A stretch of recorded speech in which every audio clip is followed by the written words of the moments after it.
Olá, turminha! Vamos dar início à nossa aula de língua portuguesa. Professora Mônica. Nós hoje vamos fazer a correção da atividade anterior, que foi da página 62, e as questões 1, 2 e 3. O nosso conteúdo a ser trabalhado hoje será encontro consonantal e dígrafo. Antes de darmos início à nossa correção, eu preciso só esclarecer com vocês alguns pontos. Nós teremos aulas agora às quintas e sextas-feiras, onde eu passarei o conteúdo, um conteúdo na quinta e um conteúdo na sexta. E a correção, ela se dará também na semana seguinte, na quinta e na sexta, das respectivas atividades que foram passadas, tá certo? Então, uma semana é atividade, na semana seguinte são as correções.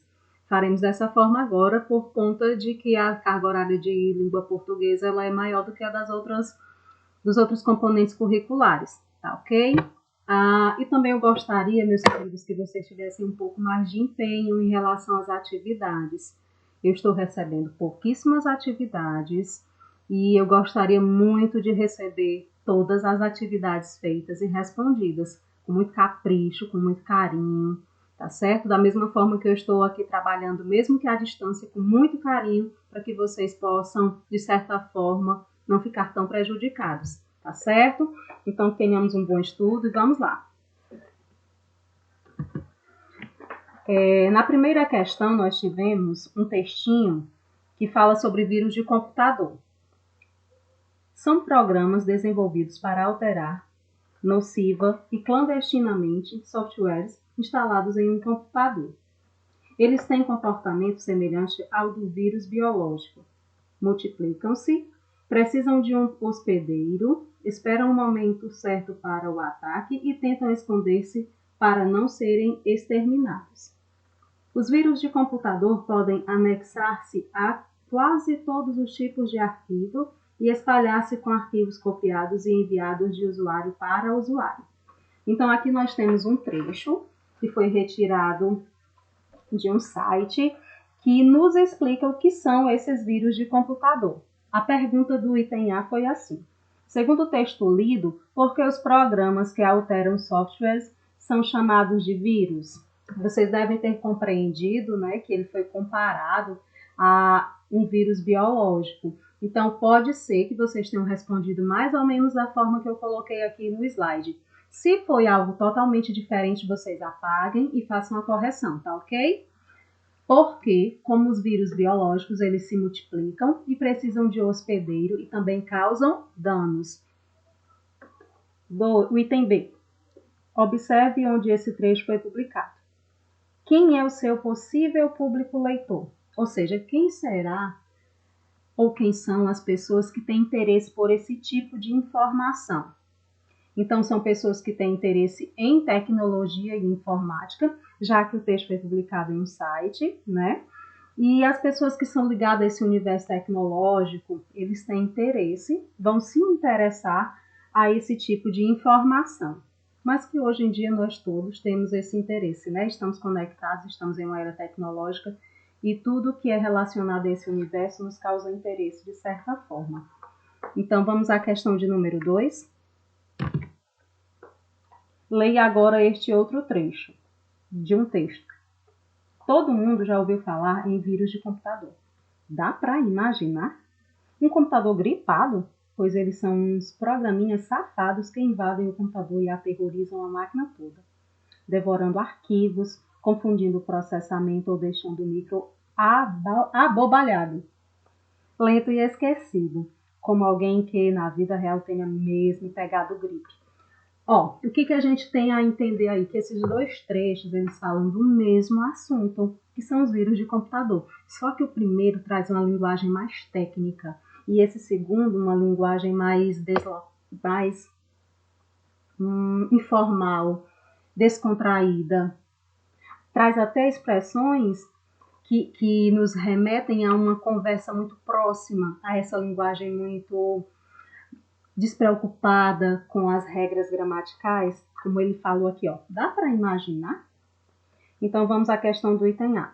Explique a expressão computador gripado. O que significa essa expressão? O que eu posso entender por isso? A expressão significa que o computador está com vírus, ou seja, foi infectado. O item B.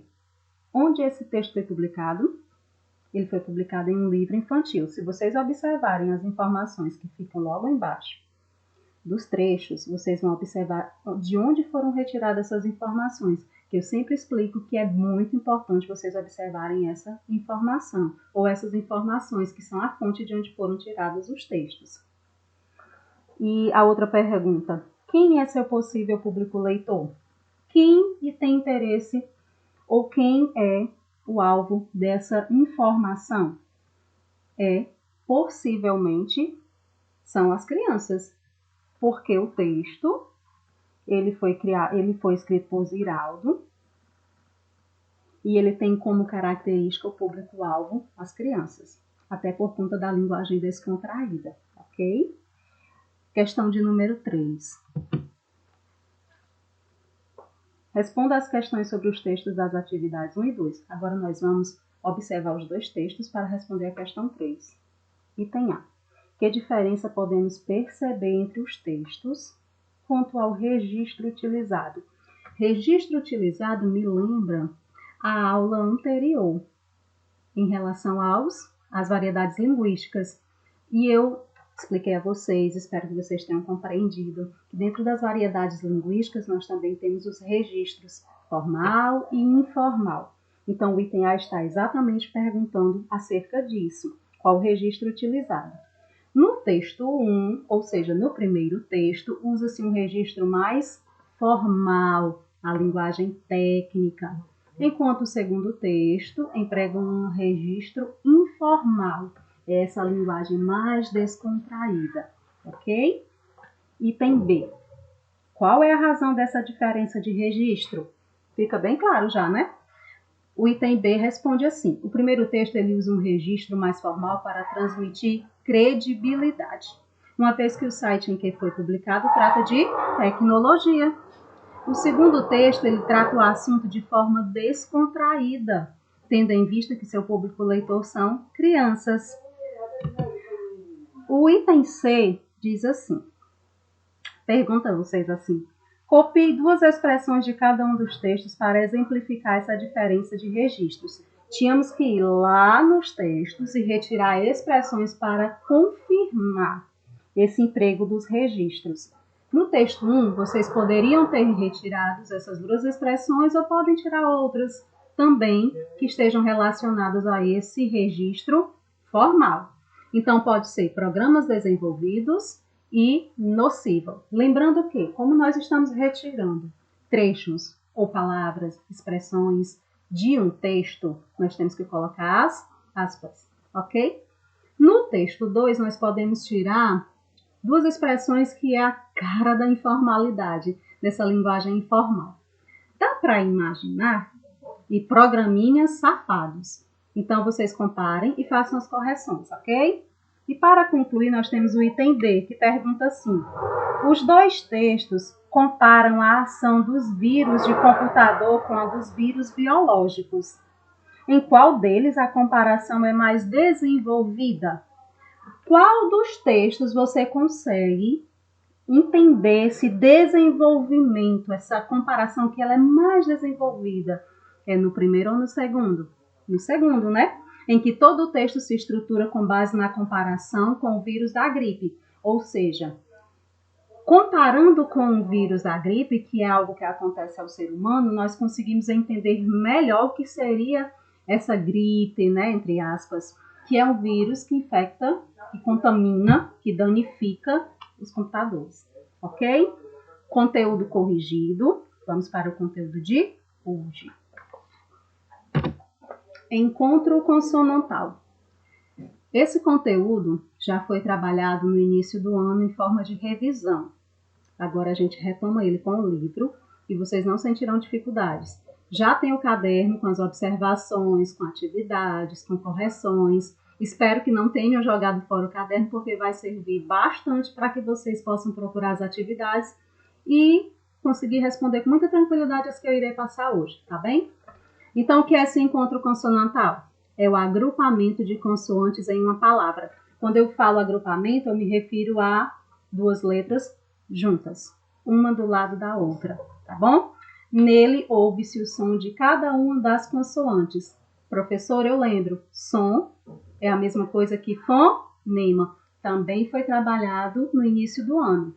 Fonema é a representação do som, é o som de cada uma das letras. Então, resumindo, o encontro consonantal é quando eu tenho duas consoantes, uma do lado da outra, em uma mesma palavra, e nela eu escuto o som de cada uma dessas consoantes, ok?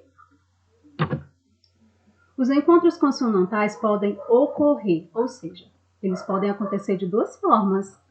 Na primeira forma é da seguinte maneira: na mesma sílaba, consoantes que ficam juntas na mesma sílaba.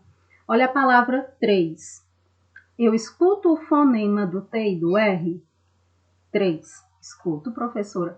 Então, o T e o R são duas consoantes, estão uma do lado da outra, estão na mesma sílaba, então eu tenho um encontro consonantal. Da mesma forma vai acontecer com as palavras tigres, triste, claridade e prata, onde as consoantes estão juntas, uma do ladinho da outra e na mesma sílaba, como estão observando. E o outro caso é quando as consoantes elas ficam em sílabas diferentes. Pronto, da forma que está aí nos exemplos. A palavra ritmo, convicção e absoluto. Quando eu separo as sílabas dessas palavras, eu observo que as consoantes ficam em sílabas diferentes. O T separa do M, o C separa do cedilha, o B separa do S. Então, dessa forma, eu observo que os encontros consonantais, eles se darão dessas duas maneiras, na mesma sílaba e em sílabas diferentes. Tranquilo? Conteúdo simples já foi visto, só para revisar e reforçar. Agora vamos ao dígrafo, também conteúdo visto no início do ano. O dígrafo ele ocorre quando duas letras em conjunto representam um único som. Ah, tá. Eu tenho duas letras, perfeito. Essas duas letras elas estão juntinhas, perfeito, mas elas representam um único fonema, ou seja, um único som. Exemplos. A palavra chato. Grifei o CH, eu não escuto o som do H. Quando eu falo, pronuncio a palavra chato. O CH, ele representa um fonema de X. Ele tem o som, eu escuto o som, não de CH, e sim de X. Então, eu tenho duas letras representando um único fonema. A esse processo, eu dou o nome de dígrafo. Da mesma forma, vai acontecer com as palavras guitarra. Te esqueceu de grifar aí o RR, tá bom? A palavra quero, galinha, palha, carro, pássaro e piscina. Em todas essas palavras que eu grifei, eu escuto somente um fonema. Tá ok? As combinações QU e GU só são dígrafos se seguidos de E ou I. Essa é uma regra que vocês têm que aprender, tá bom? Então, GU e QU só são dígrafos se eles estiverem seguidos da letra E ou da letra I. Vamos aos exemplos. Guerra, querido, guichê e quitute. Então, estas palavras que estão como exemplos, elas estão seguidas da letra E e da letra I. Então, elas são dígrafos, ok? Eu espero que vocês tenham compreendido. Como eu já falei anteriormente, volta no caderno, vê as correções, vê as tarefas E agora farão a atividade da página 67, as questões de 1 a 4, tá bom? Façam com capricho e mandem para o meu e-mail. A tia vai ver, vai corrigir, vai dar o ok e vai pontuar. Eu estou pontuando as atividades dos alunos que estão me enviando por e-mail, tá ok? Para a gente concluir nossa aula, só um pensamento para que nós possamos refletir. O homem não é nada além daquilo que a educação faz dele. Ou seja, meus queridos, estudem, porque estudo abre caminhos, abre mente, abre o impossível se tornando possível na vida da gente. Fiquem todos com Deus, estudem, fiquem em casa, cuidem-se, cuidem da sua família e um beijo da tia.